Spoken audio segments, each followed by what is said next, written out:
Hello' everyone, নমস্কাৰ। এয়া মই আজি চাবোন বনাব লৈছোঁ। 20 মানৰ অৰ্ডাৰ আহিছে।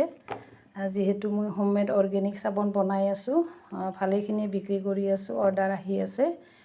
এতিয়া উপটানত বনাব লৈছোঁ। সিহঁতে উপটানত বনাব কৈছে। ইয়াত মই দিম ইভিয়ন কেপচুল দিম, তাৰপিছত দিম আপোনাৰ ঘৰতে মানে ৰ'দত শুকাই মচুৰ দালিৰ গুড়ি কৰি থৈছোঁ, এই দিম। তাৰপিছত দিম আপোনাৰ মাহ হালধিটো হৈছে কস্তুৰী হালধি। তাৰপিছত ৰাইচ পাউডাৰ দিম, ঘৰতে এইখিনি গুড়া কৰি থৈছোঁ। তাৰপিছত দিম মুলতানী মিট্টি, মানে এনেকৈ ধুনীয়াকৈ বনাম আৰু।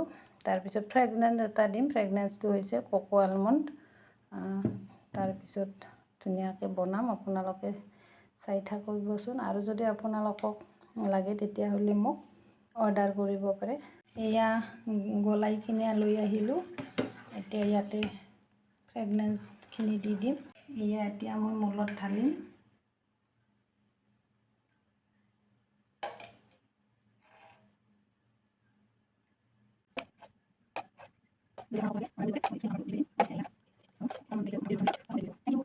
এয়া ৰেডি হৈ গ'ল মোৰ উপটান চাবোন।